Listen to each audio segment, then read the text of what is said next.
Welcome to the Pick a Team podcast. I am Maeve, and I am Forbes. Yes, my lovely, lovely co-host. So this is our first episode, so it's going to be a little messy. It's going to be a little rough.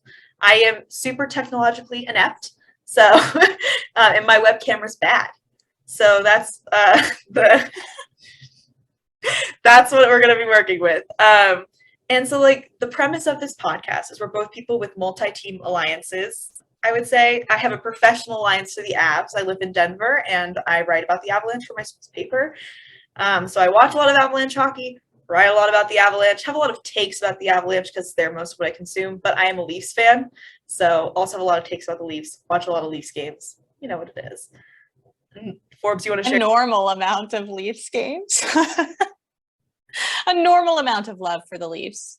I have an abnormal amount of love for the Leafs. I watch a normal amount of Leafs games because I'm forced to watch the Avs some nights. Sorry, Avs fans. I do love your team. I just sometimes the games are like, they conflict, and I can't watch both at the same time. So I sit with my Leafs jersey on and I watch the Avs. Love that. Love that. Yeah. Me, I'm a Toronto-born Leafs fan, so I got that going for me. And I'm also a huge Capitals nerd, so that's my takes. That's where all of my hot takes Recovering Pens fan. Yeah, recovering Pens fan. That's so true. Oh my gosh. I love that. All right, so we're going to just kind of talk about this week in the NHL and, give our thoughts to you in kind of a fun colloquial setting, if you will. And yeah, it's spicy hot takes, fun laughs, and just two people who cannot take themselves seriously, even if we try. For sure. Yeah. You'll find 6 serious takes on this podcast out of 1,000, at least on my end, for sure. I'll try I tend to give serious takes, but I feel like sometimes they seem ridiculous, and then I don't know. I'm always like, this is my hot take, and everyone's like, that's really spicy. And I'm like, I didn't think it was that hot of a take, actually. Like, I thought it was pretty benign. Maybe as we go along, we'll decide that we need like a last week in review, and we can like re-edit our takes from last week. So last week I said this, and I was dead ass wrong. It'd be funny. It'd be like, yeah, you'd be like, okay, last week I said this, and I was dead ass wrong. So I'm going to just reevaluate that take. Yeah, that would be a good one to have. I honestly was thinking we should do a hot take segment where we just go through and give our hot takes. Where it's like, what's your spiciest take of the week, and then you just are like, this team sucks, actually, and then just for funsies one time, that'd be like a fun take, like some fun segment. But yeah, we'll stop rambling because again, first episode, so we're just it's our first episode. We're finding our feet. Forgive us. We're also just welcoming you to the fold. To this is what we talk about. We met on Twitter. I was like, hey, anyone want to co-host? And Forbes was like, I'll do it. Like, great, let's do it. So yeah, we're 2 normal people who love hockey, love to talk about hockey. Kind of wanted an outlet for our opinions that wasn't limited to 180 characters, and also didn't have to be like super what's the word, succinct and catchy in the succinctness, if that makes sense. Yeah, catchy in the length. Well, like, we wanted to go beyond the headline. Yeah, that's right. What I'm saying. Yes. Deep dives. Great. I appreciate that. So we are going to start with our this week in the NHL cool stuff that happened. We're just going to go through some cool events. So we had Trevor Zegras. He's an American. He's one of me. One of me. Okay. one of the Americans. The quickness with which I would marry a Canadian to get that citizenship is oh boy, very high. It's actually, if a Swedish person wanted to marry me, I would be so quick. They have such good benefits. That's true. They do. And also they all seem to, like, every Swedish person I've ever met has been like super nice and beautiful. So they all speak such lovely, eloquent English too. I'm like, why was this so easy for you to learn? God. But yeah, anyway, yeah, I agree. Back to it. Trevor Zegras, who is an American like me, plays in Anaheim, which is 2 hours from where I'm from with traffic. California, you evaluate everything on traffic. But he scored the Michigan goal, which is really, really, really cool. And obviously great for the game. Stop laughing at me. Sorry, it's like not at you. It's just like I'm enjoying it. John Tortorella is quaking. John Tortorella is absolutely shaking. It's bad for the game. This is his first Michigan goal of the season, but he assisted on the previous one, correct? Yeah, he almost did Michigan. Someone chanted Michigan. He didn't do the Michigan, and so he kind of like passed it to the person in front, and then they put it in, and then Tortorella was like, "Oh, that's bad for the game," and we were all like, "Shut up, old man." We love Tortorella opinions, don't we? Oh God, Tortorella to me is my kind of like he's like my favorite anti-hero of the league. Where I just enjoy him. I enjoy how he was with the media. Like I would probably hate that as a reporter to have to deal with him. Like want to fight outside, I'd probably be like, "Oh God!" Like no, not really, sir. But I kind of enjoy it when like he's a little bit dickish to the media. And I know I shouldn't say that as someone who wants to work in the sports media, but I do enjoy when players are a little sassy. Like I kind of am like, you know what, like deserved. Yeah. So yeah, so Michigan goal for Zegras. Yandel hit his Ironman streak on the terrible Philadelphia Flyers, which we may get to at the end of this podcast. We'll see how much we ramble. And then obviously for us Leafs fans in the room, which is both of us, there was some big news because not only did Scarborough legend Michael Bunting get a hat trick in our epic comeback against the Red Wings, but our Lord and Savior, our king, if you will, our king, our savior, our God, Austin Matthews, also got a hat trick in our comeback win against the Devils, which kind of gets us into our first real segment, which is blown leads and comeback wins, they seem to be very in vogue lately. I feel like everyone's blowing leads and coming back recently. Yeah. Problematic. So it's crazy. So the Leafs are going through this thing where they keep blowing leads. They beat Anaheim, but they blew a 3-1 lead. Colorado. So Leafs obviously blew the 3-1 lead against Anaheim. Still won, though. That gets forgotten. They did win.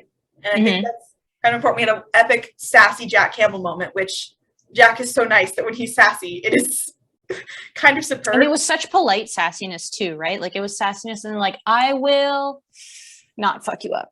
He's like right. He thought about it, but didn't do it. You know, he would never. Like, he's not a Bennington. He's not going to throw a hissy fit. Another topic we might touch on later is Bennington and his hissy fits. He didn't have one this week, but we are talking about goalies. So goalies love to misbehave. I like a mischievous goalie. You know, like I like Marc-Andre Fleury. He's like a little bit like... little scamp. Yeah. Little rapscallion. Love it. What I appreciate about Jack Campbell's sassy gesture in that game. Mm-hmm. So like, he only faced 22 shots in that Anaheim game and let in 3.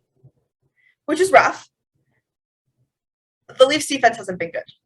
And that's the truth. I honestly don't have a ton of problems with our forward group's defense, actually, I would say. Mm-hmm. Maybe that's just a me take. I think the forward group has improved so much on defense since 2020. We'll give that metric. I'll give the 2020 metric. But yeah, our defense looks rough. And I know we're missing Muzzin. But Muzzin But at the same time, it's like Riley and TJ Brody are out there for like 30 minutes plus every night. Like they're not going to make it to playoffs. Like that's dangerous straight up. Like you're either going to get injured or just straight up burnt out. Oh, 100%. And like Liljegren, this is his first season in the NHL. Mm-hmm. And he's been very, very good for a first season in the NHL. Yeah, I've liked him a lot. I've been impressed with him. The Liljegren and Sandin pairing for a while was like the best shutdown line in the league. For sure. Which is crazy. Because we think of Muzzin Hall as our shutdown line, but they've been rough, which is so sad because they were so good last year.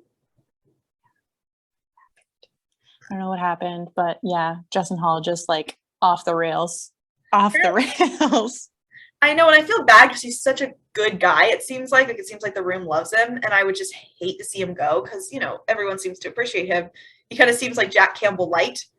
And, you know, you need that in a room. Mm-hmm. Yeah. I honestly think, though, if we're going to talk about our dear friend Jack Campbell and the goaltending, and we've acknowledged, let's start by acknowledging that the defense has not been good in front of him. Yeah, for sure. All of the not getting the Leafs defense system in general is pretty like shaky to begin with. And if they're not playing regular games to like snap into focus on it, they're going to go back to playing that 5-6, like we'll beat you 6-5. Like that's how we're going to win style because it's easier for them to revert to that than to put the conscious effort into playing a defensive system. And obviously the month of January was like Wednesday, Saturday, maybe not playing for a week, Like the schedule was not good for them to get into their systems and into their grooves and routines for sure. Absolutely. And I think that goes for Jack. I also think, Jack was overplayed a lot at the beginning of the season, but he was also being unreal numbers, and we shouldn't have expected him to keep those numbers. I think obviously we were excited and we hoped he would, but it's kind of inhuman to keep up what he was putting up. And I think his average now, even with his bad stretch, is still 9.23 or something. I had to find I think so. Yeah. He's back up over 9. Really high. And I think, it could just be him coming back down to earth. And I don't know I think he's not as bad as the past couple games have indicated. Obviously last night in the Devils game, it was a momentum shift move to pull him, which, Jared Bednar bringing the app. I actually read this morning that Keith pulled him because the defense was so shitty. You're not playing for Jack, so I'm not going to play him. That's what I heard as well, and it was a momentum mindset shift. Yeah.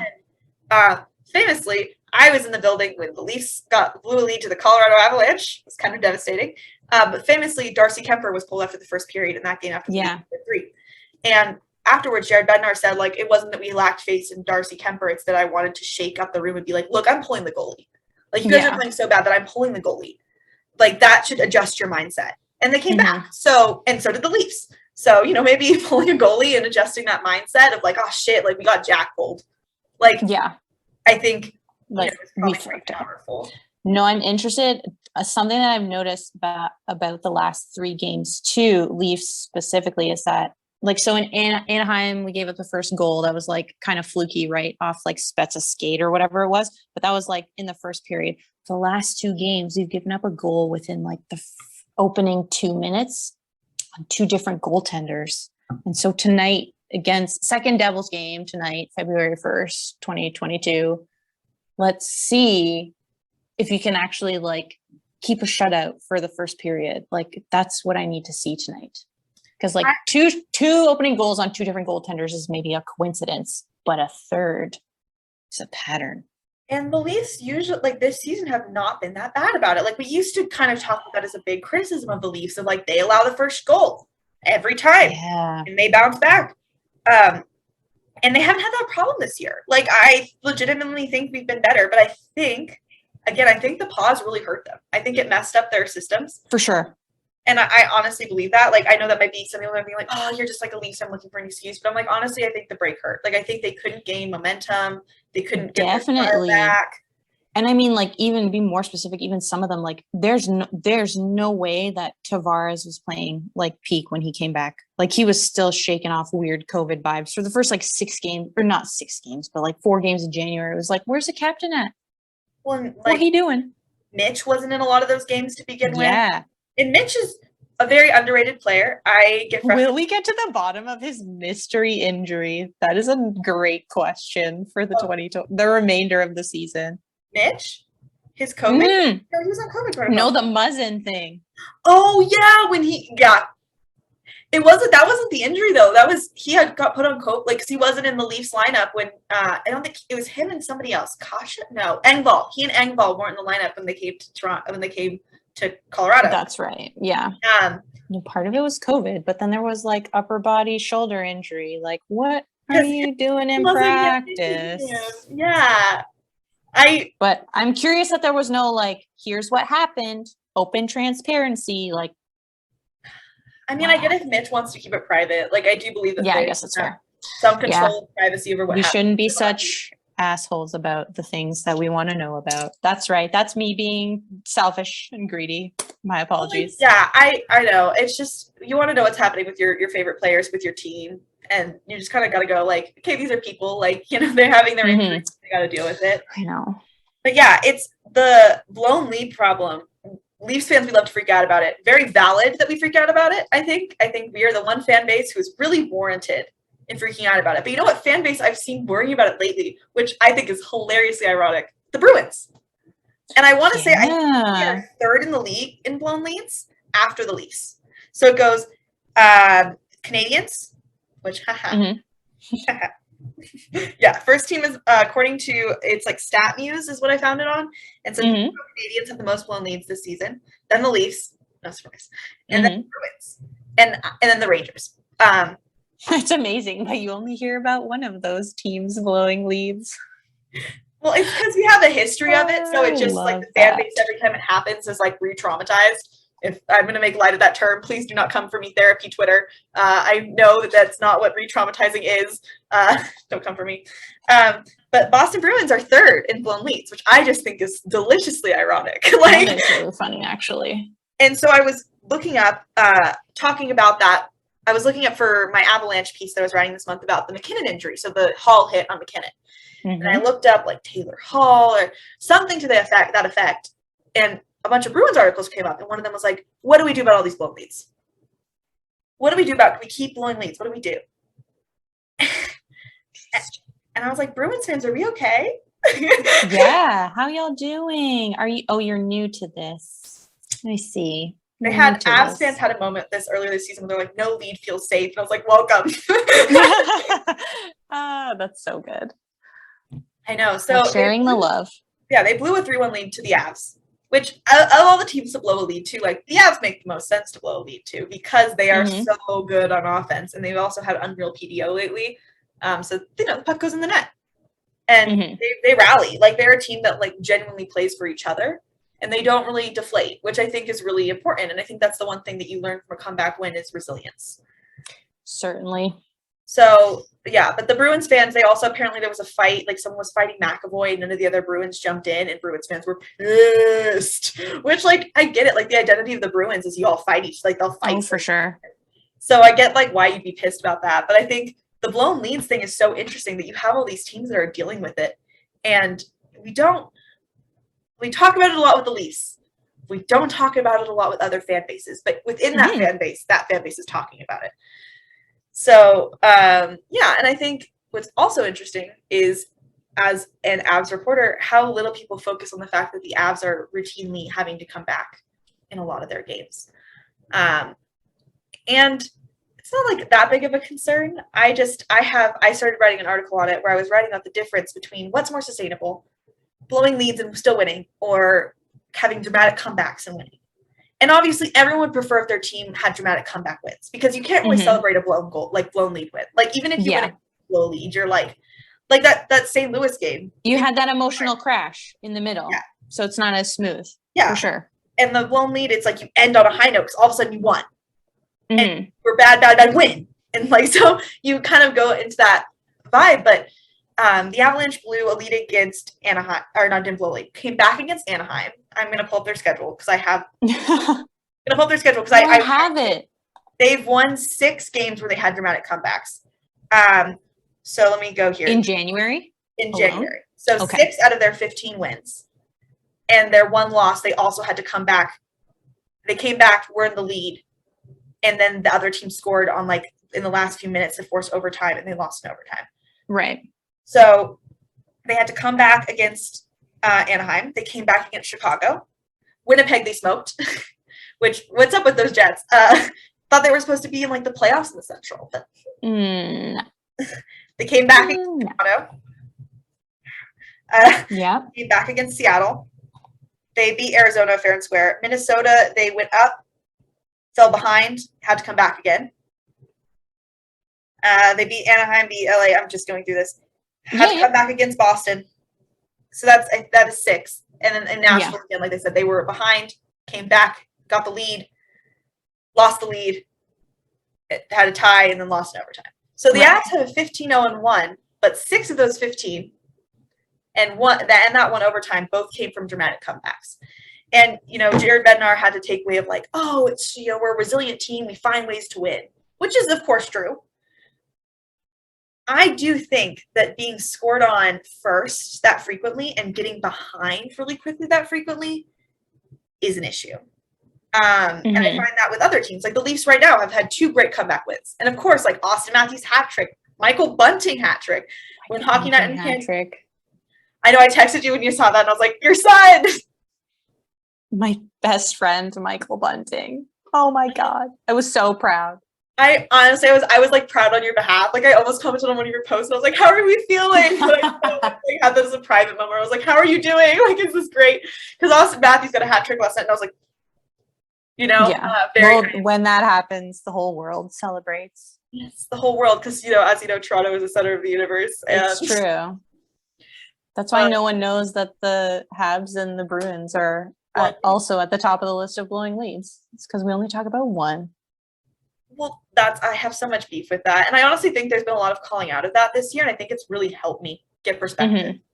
Because I think I used to always be like, oh, the Leafs are like mediocre, like da-da-da-da, because the media constantly feeds that. And I read this book called Factfulness from my school classes. And there's this thing called the negativity bias in media, where you're more likely to read about like the negative aspects of like a country or a place because it's more interesting to us, or it activates something in our brain. I can't remember the exact rationale, but you're more likely to see, here's all the bad things that X country is doing than like, here's all the good things that are actually happening in this country. Or like, because it was like a world perspective. So they talked about like like how specifically like Nigeria and like other African countries are, all you see in the media is when you see like African countries, it's like poverty.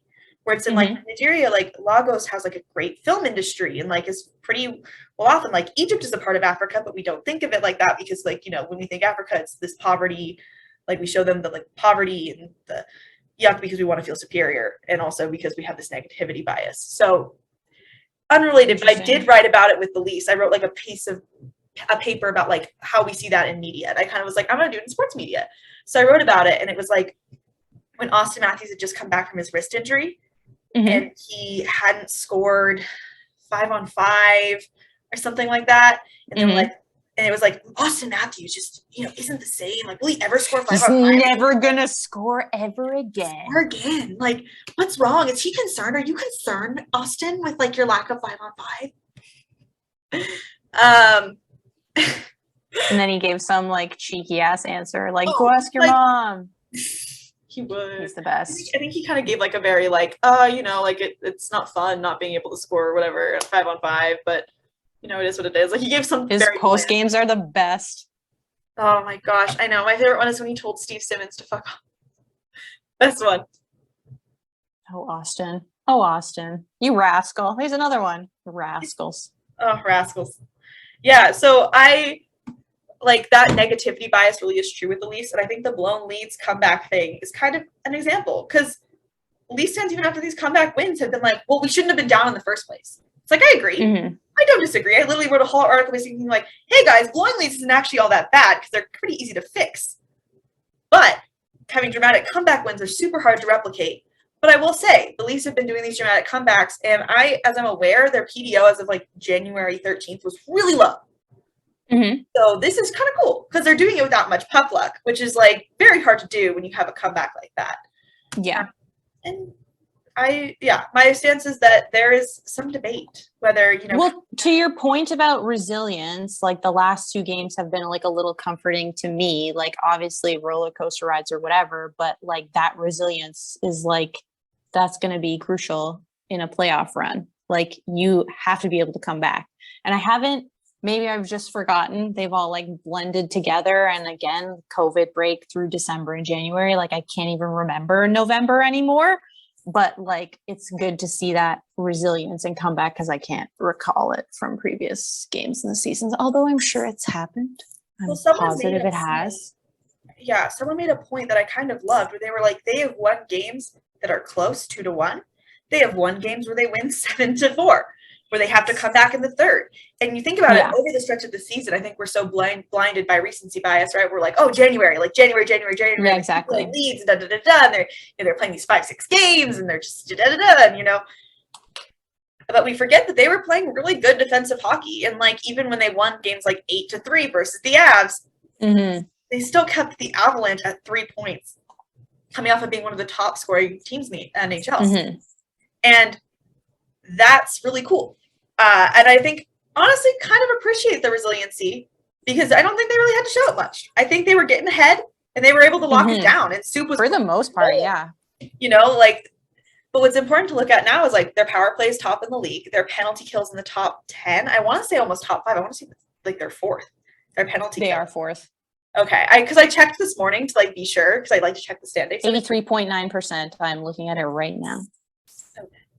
I cannot believe. Can I just say the friggin' number one power play in the league? Like, my brain can't comprehend this. Like, really? Me? After the second Us? half of What? last year, like having the top power play in the league is so nice. It's a nice feeling, you know? I cannot handle it. It just breaks my brain in half, legitimately. And it's also hilarious because Capitals power play is so bad right now. It's comedically bad. So yeah, you obviously been watching the Capitals games. I do not watch them, mostly because they're usually at the same time as the Leafs games or the Avs games, and I'm already balancing 2 teams and homework. So yeah, no, that's fair. So yeah, so like you said that they won, that they had one success on the power play recently, right?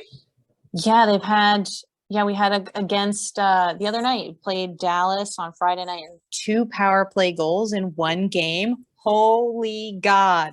And I gotta say, the world going through it. Yeah, I gotta say, against Dallas too is really impressive because Dallas is known for being a pretty good defensive team. Not good on offense. They can't generate Washington Capitals power play is 29. Greatest goal scorer on the face of the earth, 29. Well, that's what happens. You have a scorer like who, I don't mean to be like stereotyping, but I know he like likes his office, and I feel like that is like that's such a marked inefficiency. Like, why does no one ever try just to constantly defend it? Yeah, because I think that probably could be a good strategy for the power play.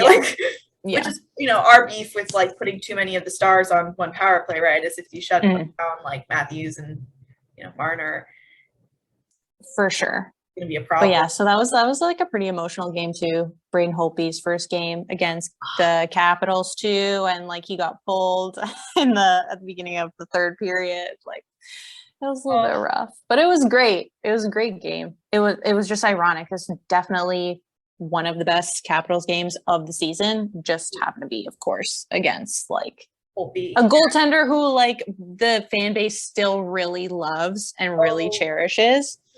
Yeah, it's like, I don't know. It's like how Pittsburgh still is Marc-Andre Fleury. Exactly. It's the exact same situation. Like your Stanley Cup winning goaltender who like really helped get you there. It is a good person. So, like from all reports I've heard that Braden Holtby's a great dude. He looks like he's seen the horrors of war, but yes, he's a very sweet person. Yeah.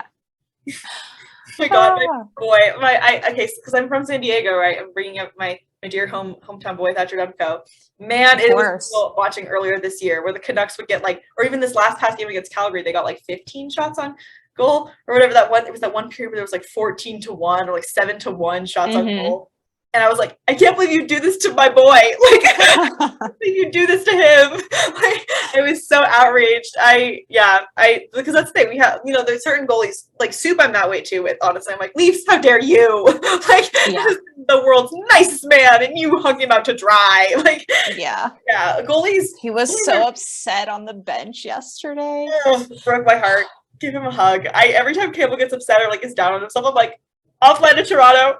Like, let me give you a hug, sir. Like, I know we can't because of COVID, but like, let me give you a hug. Like, it's only like, Jack is so hard on himself, and it hurts because he played so well this year. And I think what was Sheldon Keefe was saying, where he was like, I don't think that like, Jack is playing up to his own standards, and that's like, I think that's true. Like, I think Jack probably has something going. Like, he's probably super tired. We're just starting to see Mrazek play more.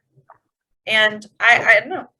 Someone was laughing. Someone made a joke. They're like, it's just Jack being really nice because he's making it so we won't have to pay him too much on his next contract. Tanking for the contract or whatever. Yeah. No, I think it's good for PD to get more time between the pipes. Like, you have to have 2 goaltenders if you want to make a serious playoff run. Unless you have Vasilevsky. He is the only exception because I don't know how that man has not become like horrifically injured. I have no idea. Oh, is this going to wreck my... Sorry, someone's calling me and it's ruining my... Oh, are we good? We're good. We're good. Thank God. Well, and it interrupted my Zoom. That's the hard part about goalies, man. They're so unpredictable. And like, I know that's like a stupid take to be like, oh, goalies are unpredictable. But even like Darcy Kemper had a pretty like not great start here in Denver. And I'm a big Kemper supporter. Mm-hmm. I liked him in Arizona, and I was like, if he was off this stupid team, he would be doing a lot better. You were proven right. I like the Arizona Coyotes. Okay, I think that I don't know. I love Scottsdale. Scottsdale's a great city. My grandparents lived there a lot when I was young, like lived there when I was younger, and I used to go and I had like such fond memories of it. Not gonna bash the Coyotes, but their teams have not been good. But Kemper now is doing really great in Denver. So yeah, I have nothing against the Coyotes. I just think that it's got this like greasy management and it's all cloak and dagger shadow bullshit behind it. I have no problem with the team, the players, the location, whatever. But like, it's just the fact that like, they keep getting bailed out of these weird situations because Bettman wants a team there because it's all about like friggin' revenue. And it's like, oh my God. But they don't bring in revenue, which is the most. They don't, but it's like, it's not so much like the physical, like sell tickets, get people in the building revenue. It's the, like the blackout, what am I trying to say? With the television. Oh my God. The television? The media. Yeah. It completes his map of North America. That's fair. To have them there. And like, it just is frustrating because Coyotes fans are passionate, but it's like they've been failed. And that's what frustrates me more is it's not like, oh, I want to see this team moved. It's like I just wish they had a more competent management and ownership group. Exactly. They could be great, but it's just like, and all this. And I haven't read enough other than like past the headlines about this whole like, oh, ASU 5,000 seat venue for the Coyotes. Like, oh my God, what a disaster. I was listening to the SDPN, which Steve Dangle podcast. Right on. You should listen. Sponsor us. I'm plugging them because I listen to them so much. Yeah. And also my cat loves them. So it's really funny. She purrs whenever she hears Steve Dangle. It's really cute. The sweetest. I know. I love my cat. My cat. But they were talking about it, and apparently because they're making renovations to include better locker rooms because they need to NHL caliber locker rooms or whatever, that it's going to seat less than 5,000 people. Like it could be like as few as like 3,000 something. I think I remember them saying, which like isn't going to help your revenue at all. And that management group, like, I'm sorry, not paying your fucking taxes. Right. Like, what are we doing here? How hard is it? Not like the Katie Strang at The Athletic, also love The Athletic, I'll plug them. Mm-hmm. Katie Strang at The Athletic wrote an article called Dysfunction in the Desert, where she talked about like the management group, and it was like vendors aren't getting paid on time, players weren't getting paid on time. And I was like, what are you doing? And they're like, oh, it's an internal error, like whatever. And it's like, but workers are saying it's toxic workplace. Like they laid off a bunch of people. They said they weren't going to lay off, which like, corporations have bottom lines and I understand that. Don't love it, but I understand it. Yeah. But still, it's just this scummy management group who have soured relations with the team, like with the city that could have helped them, who, because of that, like they say that they don't have the votes in Tempe to get from the city council. So I think they're consulting with like a Native American reservation in the same area to build on their land, which also just kind of feels scummy. Like I'm sure with the consent of the super scummy. Are you kidding me? Oh my God. Yeah, it does make me feel like a little like ew. Like, I know that's like not, like if they're giving their consent and all, like I'm I have no place to intervene, but it does feel weird. But yeah, like apparently Craig Morgan, I think his name is, works for like Phoenix Sports, something similar to that. Said they don't have the votes in Tempe City Council to get a new arena built there because they heard what happened in Glendale. Yeah, exactly. And they've also seen this team not generate revenue. And so they're like, so what makes this different? Yeah. This ownership group couldn't do it in Glendale. What makes you think you can do it in Tempe? Yeah. And as someone who knows the area not super well, but like one of my uncles lives in Phoenix. Again, grew up spending a lot of time with my grandparents in Scottsdale. I like Tempe isn't central to Phoenix. Like it's not far from Phoenix, but it's not like. I also have gone to spring training. The Angels Stadium is in Tempe, and it's a bit of a drive from Scottsdale. Okay, it's a bit of a drive. It's not like as central as if you were to put it in Phoenix, which I think would have been the goal, right? Because that's the big city. So I don't know. I don't think it's really that much better of a solution. Again, love the area. Love the people. Yeah, for sure. And quite frankly, a 3,000 seat stadium like would be a sick barn to go see a game in. But like it'd be like, oh, college hockey, like what am I watching? This is the NHL? Like, okay. And I mean, honestly, if my college campus was like, oh, we're gonna host the Avs, like I'd be like, great. Right. This is great. I can walk down, watch an Avs game. I mean, I bet the pricing is going to be such that like you can't probably get tickets. Like you won't be able to pay for that on a college student budget. Oh God, that's the ironic part is like, okay, so they used to give away tickets to go like for Coyotes games for like $5. So yeah, how does your 3,000 seat venue? What is your ticket price now? $300 because we gotta pay the rent. Like we gotta pay these guys still. Their $1 million contracts. It's just frustrating. So obviously we went a little bit off track. I actually wrote an article on Coyotes, so I love to talk about them just and also from the perspective of someone who cares about like that community, cares about like Arizona and Phoenix and Scottsdale, and you know, I've said Scottsdale like 50,000 times. If you couldn't tell, I do have a deep connection. I wrote a very sad poem about representing my loss of childhood and missing Scottsdale. So oh my God, we'll post it on Twitter. You can read it later. Yes, come cry about it while I talk. It's a poem that reads like a breakup narrative, but it's about your childhood. I said that as a joke. Now I'm genuinely curious about this. I will send it to you. You can read it. Sick. Yeah. Sick. Yes. But no, the Coyotes. That's a market. Yeah, it certainly is a market. They certainly do have Phil Kessel. Oh my God, Leafs legend! Actually, Phil Kessel. I'm supposed to go see them tonight. Actually. Oh my God.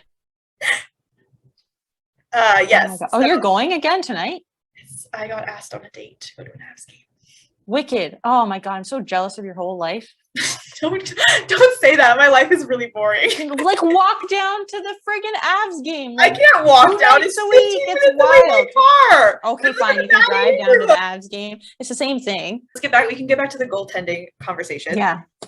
So we could talk about, if we want to talk about Marc-Andre Fleury trade rumors. I know that there have been some with the Capitals.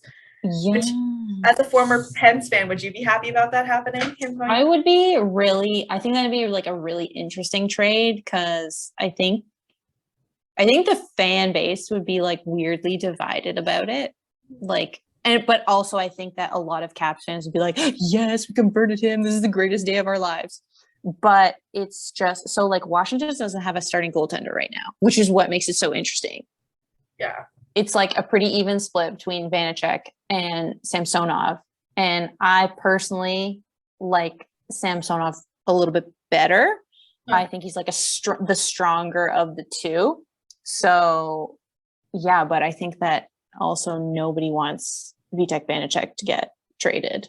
Like, it's like me and 4 other people who are like, well, I wish him well. Like, I don't want him to go. But, like, if he went to a team like, oh my God, like a team that actually needs goaltending. Like, I don't want anyone to go to Edmonton at this point, but like they need a goaltender. But he's definitely not going to Edmonton. Oh my God, no, I'm talking about Vanacek. Like if, but no, I know. Again, how would that even work in like a because his wife posted an Instagram story that was like, I'm so glad, which I only again, I don't follow WAG accounts. I'm not into that.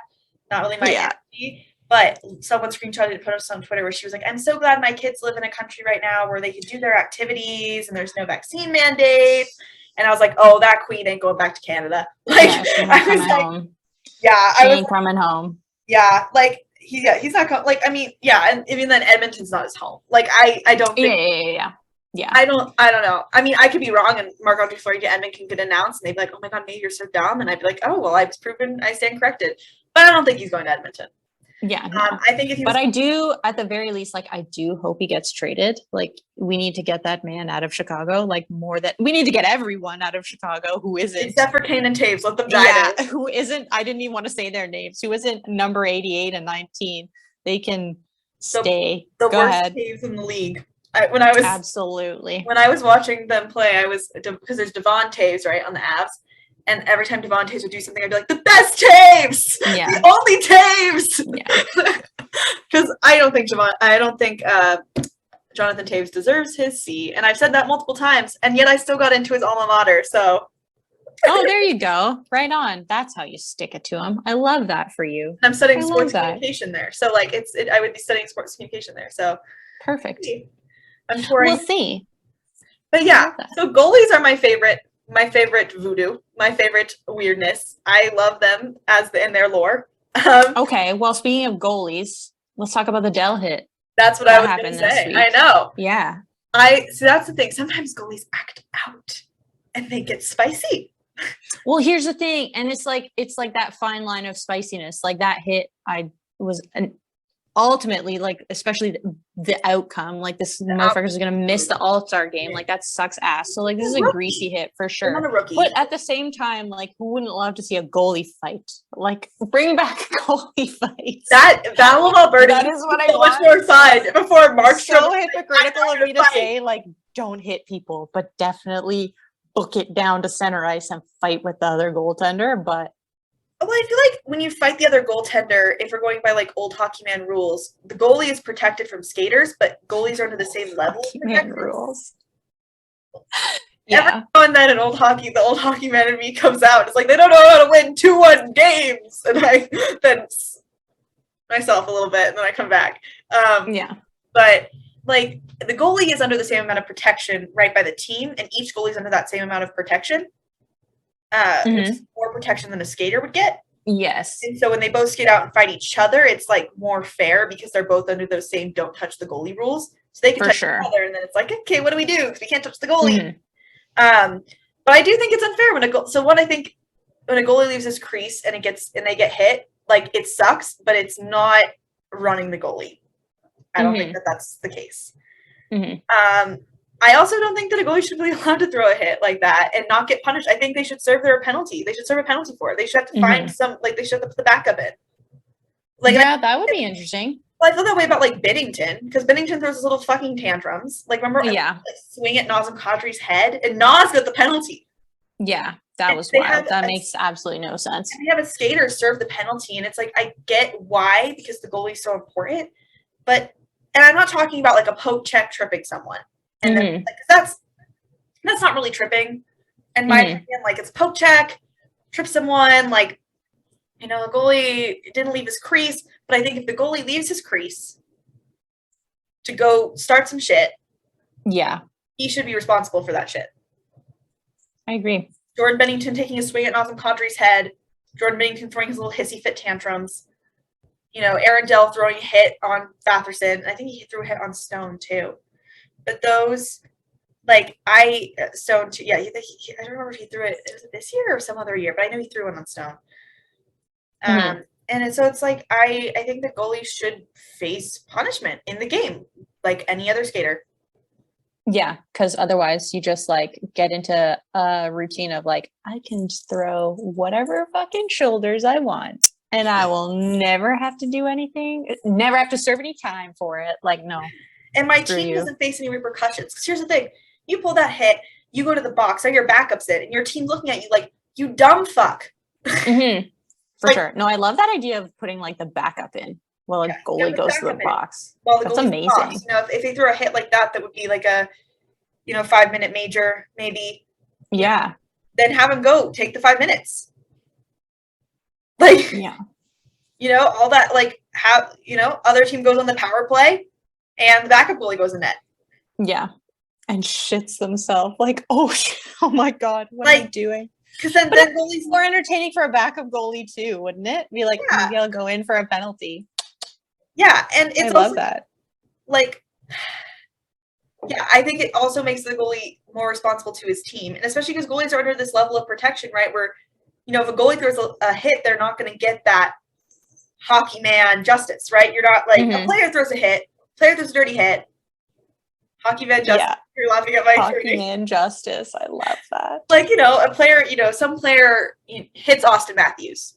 That Wayne Simmons or like John Tavares or Jason Spezza, baby, can you stop? Sorry, my cat is like, oh my God, right now. Can you not? Hi. Sorry. Jason Spezza or Wayne Simmons or John Tavares. Nick Ritchie. Leafs legend. Nick Ritchie. Clifford. Leafs legend. Clifford is going to fight him. Like, we all saw what's Bubby the Hope, who ragdolled him on the Jets earlier in December. That was the worst thing I've ever seen. Hi, Roxy. The Spezza hit? No,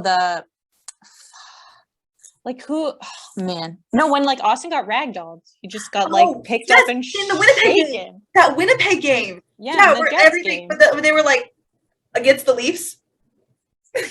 Yeah, they were like, game "Is was- there anything better than beating the Leafs?" Like, oh my good God! Oh, That's this a is team the with Avalanche schedule. that is a team with small market energy, if ever I've heard one. Good Well, God! speaking of teams that keep losing to the Senators, let's talk about the Oilers. Oh yeah, go Also, off!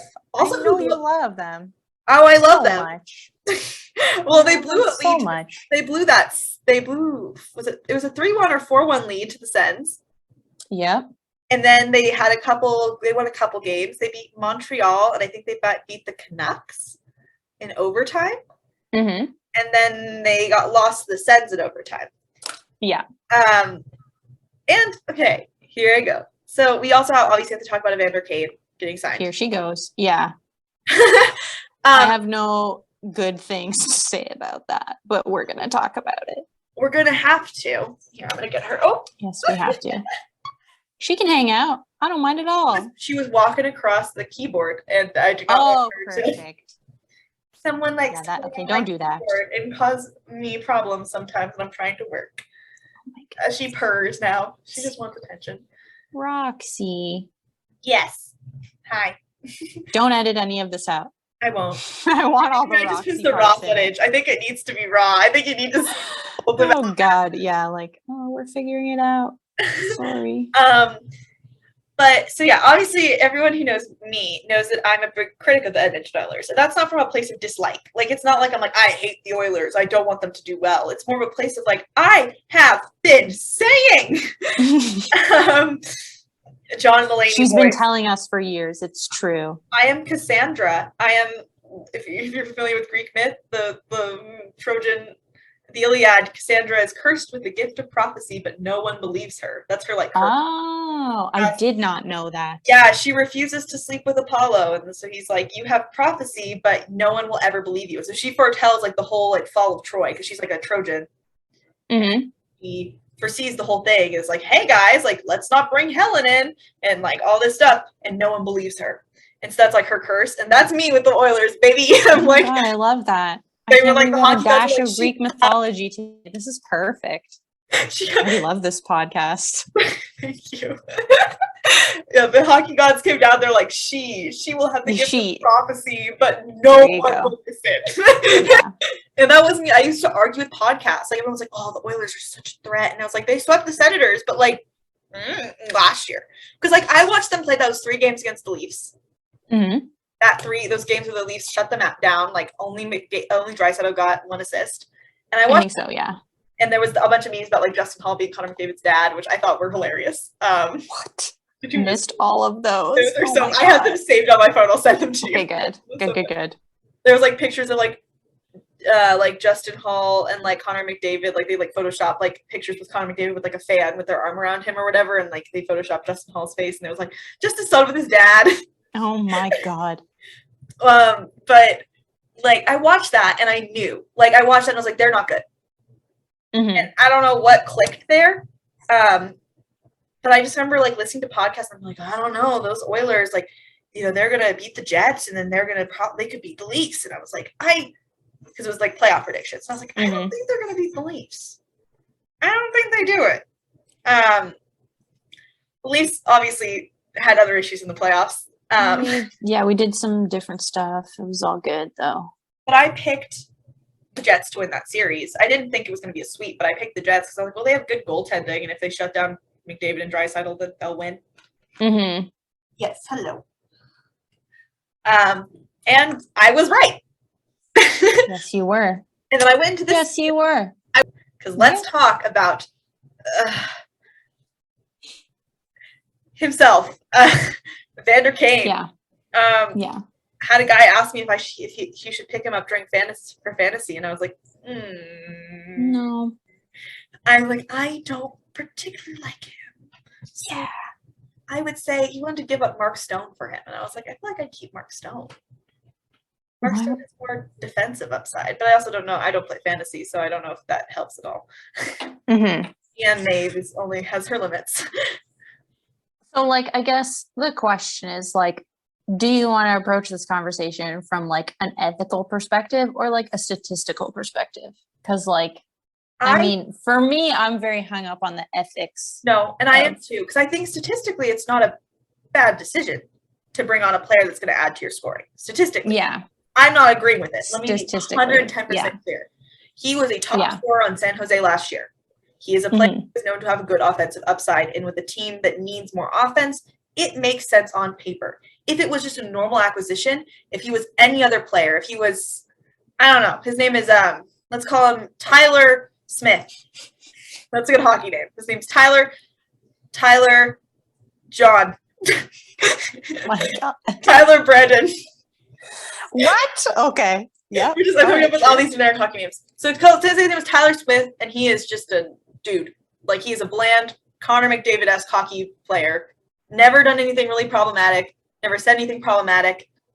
You know, he's probably conservative because most hockey players are, but like hasn't been like openly like anti any group or been openly bigoted in. And he put up Evander Kane's numbers, and he was traded to the Oilers. Like, objectively, that's a good move. But the thing is, and this is, and Ty Smith in this theory too, his teammates love him. Ty Smith is a normal teammate. His teammates are like, yeah, he's cool. You know, he's kind of quiet, comes in, comes out, works hard. Yeah. Like, that's a good move. But when you add the player, right, when you take away this paper cutout who is a hockey player, which is who Connor McDavid is, honestly. Yeah. Paper cutout player. You take Ty Smith out, right, and you put Evander Kane back in, and that's the ethics part. And I think the ethics part is what we need to talk about, because I think that is the issue. It is not, is this a good, like, I mean, the locker room toxicity is a bad move, I would say, which is why I say statistically, good move. Because, right, his stats are good. But what is he bringing to the room? Not really great things for a demoralized locker room that kind of lacks strong leadership. Love Connor McDavid, but he is neutral on Connor McDavid. But he is the kind of guy who I get the feeling leads by example, doesn't really lead. And by leads by example, I mean works hard, puts up lots of points. But I don't get the sense that he's like, hey, like, don't do that. Don't be like, you know, whatever, and keeps the law. I don't get the sense that he's really organizing the locker room. I think he's in the way that he plays really well. And so people look up to and admire him for that. And he works hard. So I think that bringing a locker room cancer into that, just from that perspective, is bad, not even getting into all of his allegations. Yeah. Which obviously both of us are women. Right. So if this is my, like, my, I guess, hang up on it is like, and it beyond like the locker room in Edmonton itself is like, what does this say about like hockey culture? Oh, like, it says what we all in know a about. year where like every other month we're getting hit with like a buried sexual assault lawsuit from 10 or 5 years ago or whatever. And now we have this, like, someone who is, and forgive me, I don't have the articles up right now, but like we've got reports of like domestic violence and stuff like that. Domestic so it's like violence. He's made sexist remarks on multiple occasions. Like, I know, like, in Twitter they've documented that. And he was I had all these allegations. He was in 2016. He got accused of harassment at a bar by multiple women. I think he's had sexual assault violations. He got, like, a lot of the things where it's like accusations and there was never any follow through. But here's the thing: when you have multiple accusations, one, I always believe victims, and that's something I do on practice. Like, that's the practice I do. But even if you aren't someone who automatically believes victims, like I do, multiple accusations, once is twice is a coincidence, 3 times is a pattern. Right. And when you see like domestic abuse, coercion, for like coercing a woman into getting an abortion so it wouldn't ruin his career, harassing women, domestic violence, all that stuff. When you see like, all of those patterns and like sexist remarks he's made in the past, and I think there's just a lot of other times where he's like had not a good relationship with women, and you're like, yeah, this man is a sexist, and this man doesn't care about and devalues women. But apparently he's worth $1.1 million for a season. Like, where does that leave us? Like, and I know there's no answer to that question, but it's like, frustrated. Let's grow the game. Like, Oh, fuck you. Seriously, like I have nothing more eloquent to say There is nothing than that. But it's so, like, yeah. For the NHL is so ass backwards. This is like for every step forward that they take 9 steps backwards. And I don't know, like, frankly, like, I'm at this point, especially like after this Kane thing, I'm kind of like, okay, the Department of NHL Public Relations is actually just 4 scarecrows in an office. Like, it's not real. It's not real, because any person who went to school to study this would know that this is a disaster. Well, and here's the thing. It's like, grow the game to whomst? Are you wanting to reach younger white men? There's another good question. Are you wanting to reach men? Specifically, just broadly men, but then, okay, but there are men of color who are excluded by the leagues, like a lot of the racist incidents that happen in hockey. So it can't be men of color. Old white men are already really into hockey. Can't say that. They are the audience right now, pretty much. So who are you expanding it to? Just white men who don't watch hockey? Like that. And again, as someone who also too, like, I write about hockey. Hockey pays my bills. It's frustrating because you're like, well, this is my career. I have to watch. I have to write about it. So I think we've kind of touched on that in the ethical issues. And I want to clarify, what I was saying wasn't like, oh, the locker room's the only issue. I was just saying that as a hockey perspective. Oh, no, for sure. I was clarifying. Like, I was going like, from a statistical perspective is the only way you could look at this that makes sense. Because when you look at it from a chemistry perspective, doesn't make sense. Look at it from a ethical perspective. What are you doing, Edmonton? Like, you should be a likable team. You have McDavid and Draisaitl. People are rooting for the best player in the world. And now they can't do that anymore. And I'm not saying that's the problem with it. I'm just saying that I'm not going to root for the Edmonton Oilers. And I literally was. I was saying, hey, at this point, we're like everyone is actively rooting against the Edmonton Oilers. Like, and which is wild because they have 2 of the greatest players in the game right now. That's the craziest thing about it. So many people are like, fuck these dudes. I feel that, like, and again, like I said, I wrote a lot of critical articles about the Oilers, but it was never I fucking hate the Oilers and their team. It was, hey, the Oilers aren't a good team, and maybe that they should do something about that because the fans don't deserve to be treated like this. Yeah. We all deserve. He is pretty brutal, and Edmonton. That's true. Edmonton's a weird one though, because they're a small town, and they're not small town, but they're a smaller city, and their only sport there is the Oilers. I think actually they have a CFL team too, but I think they do. Yeah. But like, you're right. The Oilers. No, that is actually a very interesting like topic in and of itself, to see it mutating into this like Toronto-esque, like brutally, like, are you fucking pissy, Leon? Tell me about it. Like, what? Pissy, are you crazy? Oh my god. Hell, it's not a personal attack on you when your team loses. Like, I don't know. I'm not like over like the Avs win, and I'm like, great, I get to write about something positive. I don't. It's not a thing where the Avs lose and I'm like, oh, I'm crushed, emotionally destroyed. And again, I don't get to interview players because the Avs won't give me a press pass. But yet. We're gonna tag the Avs in this and be like, #sponsor us. Hey, you know what? The Avs only lost once when I was in the building. It was a preseason game. They've won every other time. So, tireless woman. Come on, Colorado admin. Put me at the press box. Hasn't followed me back yet, by the way. God, Colorado. But sometimes they like my tweets, so that's fun. They commented on my tweet about going to the game for the first time, and my friend thought it was so cute, and I appreciated that. But they do have a great social media team. I cannot argue with that. Probably one of the best in the league. Oh, yeah. That team is fun. The Avs are so fun. But yeah, I think that the media culture there. Yeah, so the Edmonton thing, I think there's a lot of markets that have just as tough of media as Toronto. I would say even tougher, but they don't get as much press because I think Toronto media kind of likes to be like, oh, we're the toughest. Like, we're the worst. Aren't we the worst? Like, that's a Steve Dangle thing, too. They talk about a lot on their podcasts. Like, they're like, Toronto media narrative is kind of perpetuated by the media. And, like, obviously there's some shitheads. Steve Simmons. Shithead. Is Damian Cox? He's also a shithead too, right? Yeah. Oh yeah. Yeah. Which is interesting. This is like my 2 cents on like the Toronto media is like, this is what I wrote like my thesis on was like, why is it like this? Right? Like, this is crazy to me.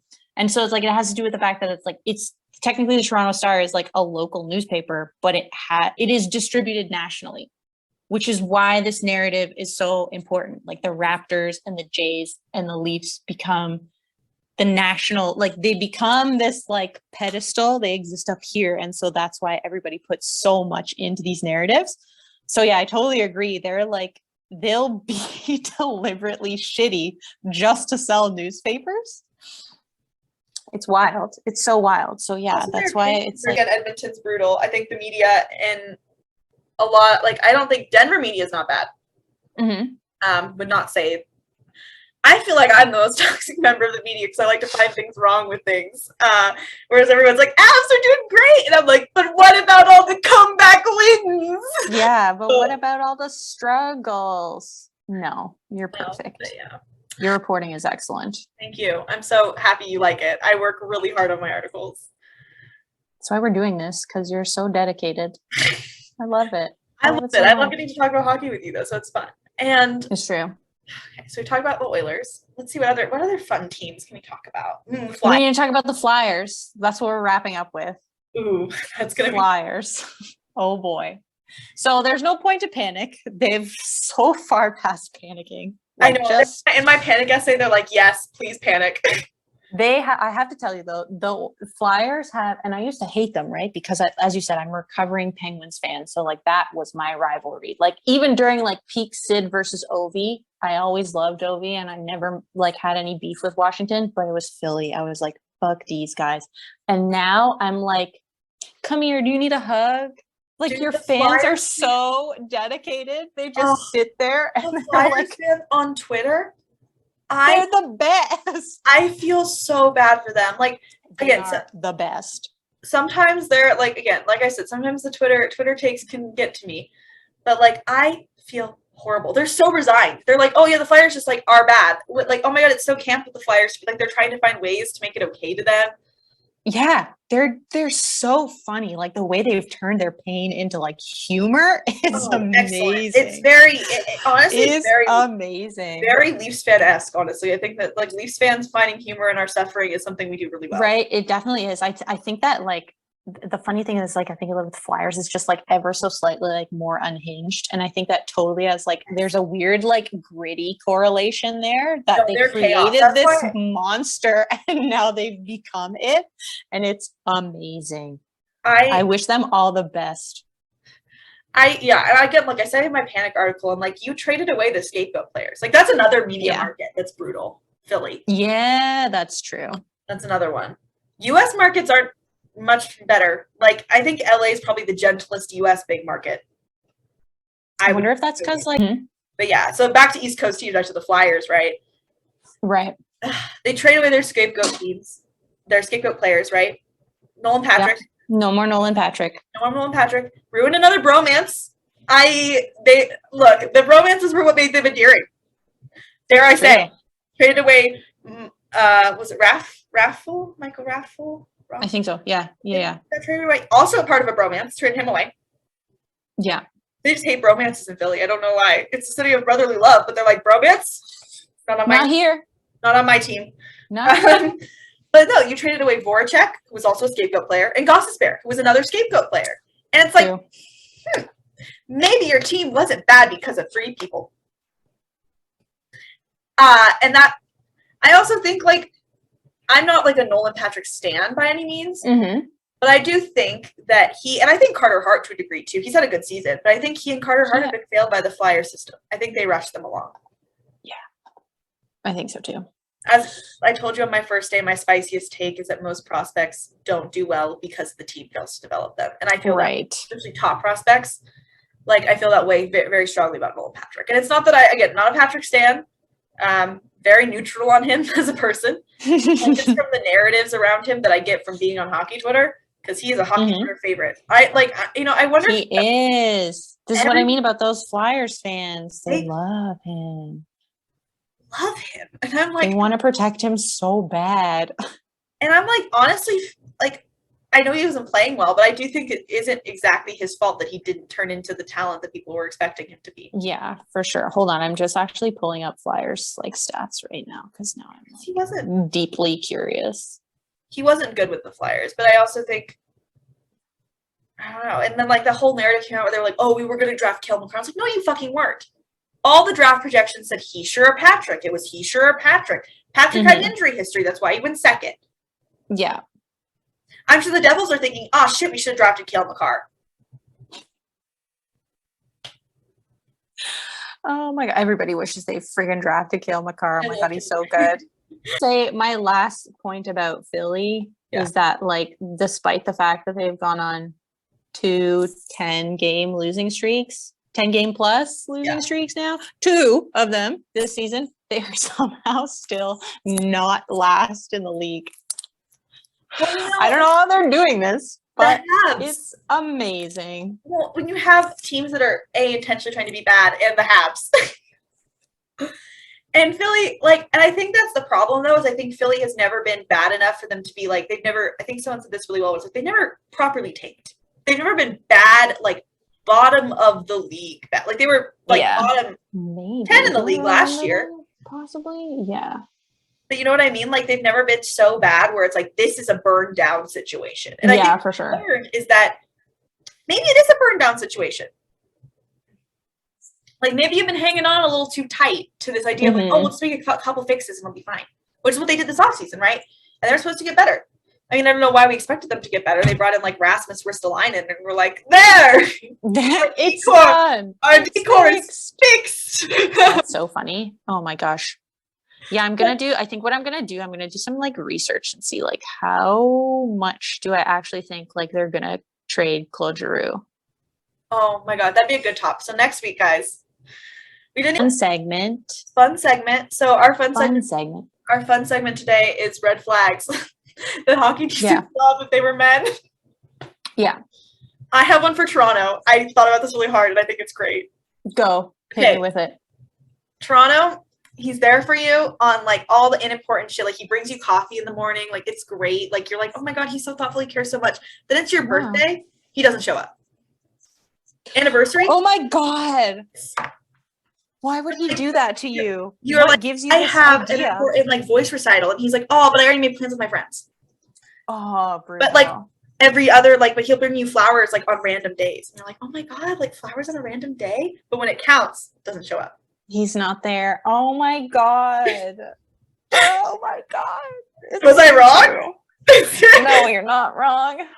Oh God. Breathe. I feel like Edmonton's one where it looks really hot, has no personality. Yeah. Or he's like a dick or something. He's like really mean to waitresses and waiters and stuff. That's what it is. Montreal, I feel like Montreal gives off those vibes too, where it's like would be a dick to wait staff. Yeah. There's someone who's like, no, they're rich, but they don't realize they're rich. And so they're like, why are we sitting in coach? Yeah, for sure. What's Washington's red flag? I forgot to ponder this, and now I don't know. I know the Avalanches though. The Avalanches will leave you for his best friend. Oh my gosh! And I'm not talking like a toxic girl best friend who loves him and whatever. No, I mean his best friend, his best bro, like Chad. He's gonna leave you for them. Oh my God. I feel like Washington's is like, he's like so perfect and like he's older and like very put together and you're like, holy God. And then you find out that like, oh my, he has a whole entire like family. Yeah. Yes. Washington. Yes. Like, no, I agree. Family. And he's like planning a family with you. And he's like, no, my second family. And you're like, oh shit. I don't know if I want to do this, bud. That's he's like a wealthy, established older gentleman, and you're like, oh, okay. Right? And you're like, oh my gosh, okay. Keanu, what? And then it's like, no, you're my second family. Like, oh God, no. I don't want this. This is not what I want.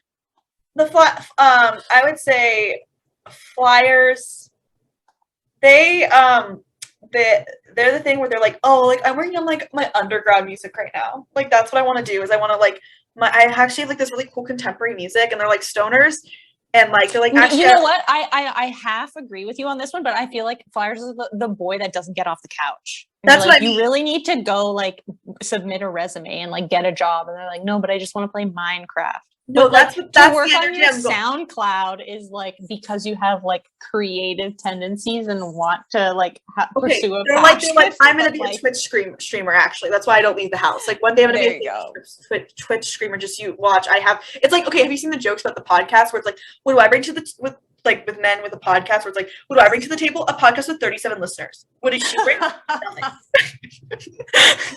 Oh my god, that's our goal. We need 37 listeners. Yeah, I want 37. If we could do it, we just want 37 listeners. You only need 37. But yeah, like that's like the Flyers to me, where it's like they're like, I have 37. Like, oh, I'm gonna be like a famous Twitch streamer. I get on Twitch with my buddy, like my best friend Bob, and we like stream, and we have like 20 people who watch us. But I think our numbers are gonna get bigger. Like that's the energy. For sure. And he's fun and he respects you, but like this man's going nowhere. And he respects you until you tell him like, hey, like, any luck applying for like jobs? Yeah, like, oh no. Philadelphia's not a boy that you want to introduce to your mom. No, that is not that's not a boy you introduce to your family. I'm trying to think, who's another fun team we could do this with?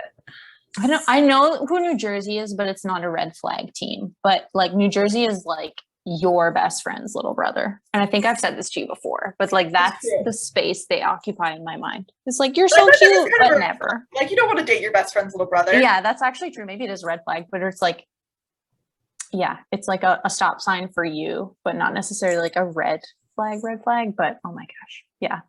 Ducks too give me that vibe as well. I feel like the Coyotes give me the vibe of someone who'd be way too into you from the beginning in a way that's very aggressive, and you're like, please stop. Yeah. They really want you to date them, but not in like a nice way, in like a way where it's like, I love you so fucking much. Yeah. Yeah. It's let's be boyfriend and girlfriend on the first date. Like that's the kind of energy Arizona gives me. Who's the team that slides into your DMs with a like, hey, you're cute. Do you have a boyfriend? Tampa or Dallas? Oh my god, you answered that so fast. Amazing. I think Dallas because of Tyler Sagan. Fair. I think any kind of like slutty question is going to be the stars for Tyler Sagan. It's so true. Oh my god, happy belated birthday, Tyler. It was yesterday. I love his dogs. He has labs. I have a lab in every flavor. But no, I think that or Tampa, because I feel like Tampa's really good, and they also Tampa is like a spot on. Yeah, like Tampa, like as a team, like Dallas, like purely because of Tyler Sagan, Dallas. But I think as a team, Tampa, because Tampa's like, I'm hot shit. I know. Yeah, you're so hot. I know, like I could get anyone. And I get right to the point. I feel like Florida is the guy on Tinder who's like 6 foot if you care.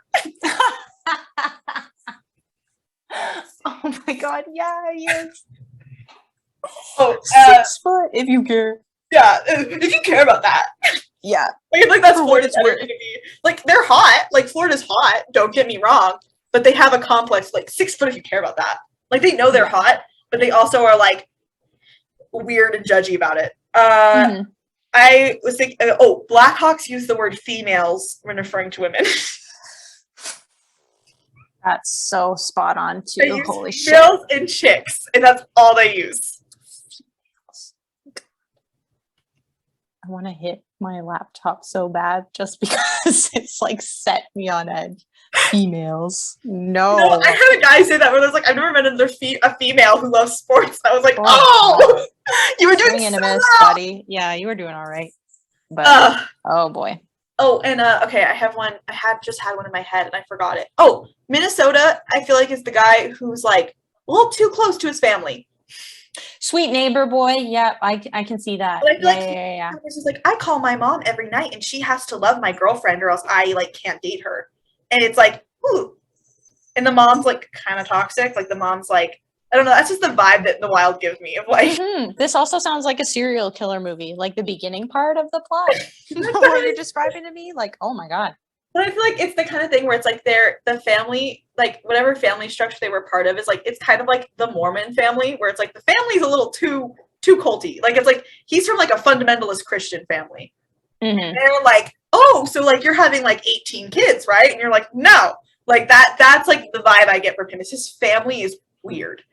And not like a conventional way. Weird and like a, oh yeah, sometimes we just have nights where we all just like sit around and we tell each other why we love each other. And like in a way that's like a little like super, super like weird vanilla ice cream family. If that makes sense. But that's not like picturing. A good way. Because like you can have that in a good way. Yeah. Like, yeah. Super nice. It's like, no. Like in a weird way. They're like uncomfortable, like, and they probably ostracize you because you're not a part of the family. And like his sisters and mom are all super mean to you.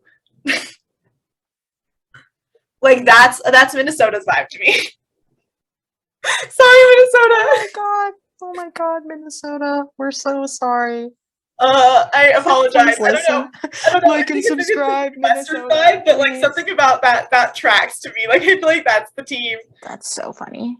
Okay, and also my last one is that Seattle is, of course, Seattle. Boy in his grunge phase, who's like pretty decently attractive, but in a grunge phase. So can't do it. No, I would say can't do it. Sorry, babe. Do you think I'm trying to think of any other fun ones for all? Because I'm trying to include all the teams because that'd be nice. I don't want to leave any fan bases out. That's true, but it can be a continuing segment too, right? That's true. Part 1. Let me think if I can think of any other ones. That's all the ones I can think of off the top of my head. Do you have one for? I'm trying to think of like. The Islanders are a guy who thinks it's like a good tactic to like chirp you, like, but in a like passively aggressively rude way, and like there's essentially like to pull your pigtails to get your attention. But there's someone who's like, you would look really pretty if you fixed your hair. There you go, that guy. And they say that guy. Yeah, I feel like because people love to hit on me by insulting the Leafs because on my like dating profile it talks about how I'm a Leafs fan. I'm in my like Leafs jersey and I'm like, oh, I love the Leafs, like because that's something very big about me. But everyone likes to sign up like Leafs suck. And I'm like, well, now I have to fight you. Let me think. I'm trying to think of other cool ones. I feel like Columbus Blue Jackets. They give me like, there's someone who's like, he's a little too obsessed with the fact that he like pulled himself up from his bootstraps. Oh my gosh. In a way where he doesn't want you to work. Like he's like, oh, like I provide for this family and I'm the provider. Like almost like, because they give me like blue collar vibes, but like in a way where it's like I'm the provider. But in the worst way. Yes. I don't know human beings like that. So I'm just like, is that a real thing? Oh, I don't know if luckily I don't think I've met someone like that, but I've met people who are like, I don't work I don't work in an office. I work in the trades. And it's like, that's dope. Doesn't make you superior. Like men who are like, no, it's a man who's really, actually, I take it back, not blue collar. Blue collar people are cool. Saying, this is the guy who fixes his own car. And it's like, mechanic shops rip you off. Sure. Yeah. That's the energy. I take it back. It's we don't need to call a plumber, honey. I'll fix it. And then they break the sink worse. Even though YouTube exists and they probably could have fixed it themselves. Don't ask for directions. Don't ask no. They never ask for directions once in their life. Don't even let you use Google Maps. You go, can I pull up Google Maps? I'm like, no, I know where I'm going. No, I know exactly where I'm going. I've been here before, babe. Don't even worry about it. Yeah, I know exactly where I'm going. Oh my goodness. I love that. The Rangers are the guy who insists on paying you for everything, but then uses it against you immediately when you bring up like a thing when you're in an argument. So you're like, hey, like I really wish you could have been there for me this one time. They're like, well, I pay for fucking everything you do. And it's like, well, I didn't ask you to. You just insist on paying all the time. Like I feel like that's the Rangers energy to me. Oh my gosh. And then I didn't want them to be an ass, but I guess yes, they well, do we're doing have all that. the asshole parts of all teams. Like I love Toronto, and I'm like, Toronto would literally like not show up to your 21st birthday, and they didn't come to your birthday party because it was a bros weekend and they forgot to tell you, or they had to work. Mm-hmm. Like they don't show up. When it wouldn't even be for anything good. Yeah, it'd be like I have like, oh, sorry, babe. I told my boss I could work that weekend, and I can't let my boss down. I had to go pick up Steve. Yeah. What? You needed me to pick him up. Oh, all right. Can't you get and then we just ended up chilling. Yeah. Oh, Dan? I'm sorry. I just had such a stressful week, babe. I need to stay home this week. And it's like, well, yeah, any other fucking week, not my birthday. Oh my gosh. And then, okay, Bruins. I don't even know where to begin with that one. I hate Boston sports fans so much. And it's okay, this isn't actually personal. I've met plenty of Boston sports fans who are nice, but my dad is a Lakers fan, so I was raised hating the Celtics. Mm-hmm. I was raised like the hatred of Boston sports from my dad. So like it made sense when I became a Leafs fan, like fuck the Bruins. Yeah. Bruins fans. Oh, this is gonna be kind of inappropriate. Never make you come.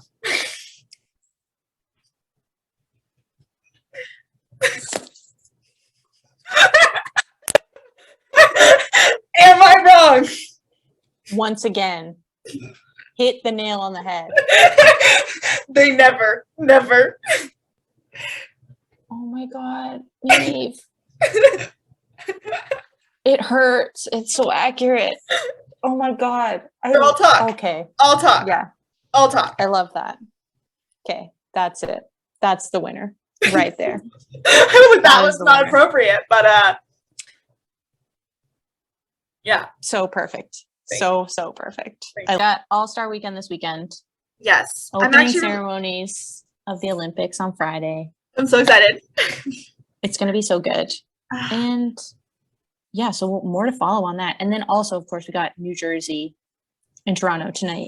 So let's see who gets the first goal of the game, because I'm so curious about this. Yes. And I think Campbell's starting. I think Sportsnet told me that while we were recording this. Keith was like, I'll leave it up in the air. And I was like, that's ominous. Yeah. I have 22 notifications from the score. That's so embarrassing. But anyways, yeah, I don't know. So we'll see. We're going to see. Wait and see. But yeah, we'll have some good notes for you on the All-Star game, I'm sure. Oh, yes. I'm actually writing an article on the All-Star game right now. It's called The Mediocre Game, where I talk about how the All-Star game is not very good. Oh, how it's the all-team game? Yeah, you should include that tweet from Carlo Coliocovo, because I actually fell off my chair when I read it. He was like, it's called the All-Star game, not the all-team game. And I was like, oh, sir. I just talked about how in general, like, it's stupid. Like, the fastest skater competition isn't even the fastest skater. It's the fastest skater of the ones picked for the top. Yeah, who is present today. Yeah. That's not like, don't call it the fastest skater then. Just call it like a fastest, like, I don't know. Sorry, my cut is. A fast skating competition. Yeah. Okay, so before we record next week, there's like a bunch of like skiing and curling. I think women's hockey starts next week. I think so. But it won't be any like we could super. Why don't we do previews? Exciting stuff. We should probably do previews. We'll look through the rosters and give our little like predictions. Oh, that would be fun. I love that. Okay, we'll do that. Ooh, and there's figure skating for you. We're big rivals, US and Canada. Yeah, I know. This is going to be so interesting. Sure. Me and my Canada hockey sweatshirt being like, yeah, really like, go US. Yeah. A little preview of like the face, like what's going on. And then, yeah. So that's going to be fun. I'm excited. It's so fun. Me too. I'll turn my light on again. So obviously we want to say like thanks for listening. You can find us on Twitter at Pick a Team Pod. You can find me on Twitter at Cecilia Maeve, and Forbes on Twitter at Forbezilla. You can find my writing at the More Than Sports Podcast Network website. Yes, read that. I'm gonna plug my writing.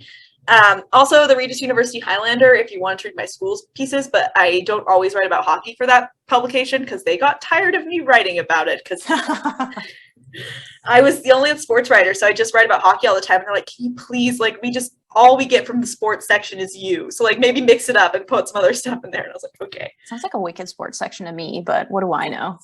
But yeah, thank you so much for listening. I know this is a work in progress. This is really rough. Thanks for bearing with us if you stayed the whole time. If you stayed the whole time, which hopefully this will be edited down a little bit. I'll have to, like, listen through this and it'll probably be posted on Wednesday. But thank you so much for listening. I bet the final version will be like 20 minutes. 20 minutes out of like shit. An hour and 40 of bullshit. Like, oh, there was. We will come back with our spicy hot takes. Yeah, spicy hot takes next week. Get ready. Spicy hot takes on the Olympics. And we can talk about, Yeah, I'm really excited for these weird chaos teams, especially with the men's, not the women's. Women's is best on best. I'm really excited, but the chaos team, the men, is hilarious to me. It should be so good. Yeah, it's honestly, I'm like, best on best or like weird chaos that makes no sense where everyone has a chance. Yeah, like beer league ultra like level. I don't even know. Ultra level beer league is basically what it is. The champagne of beer leagues.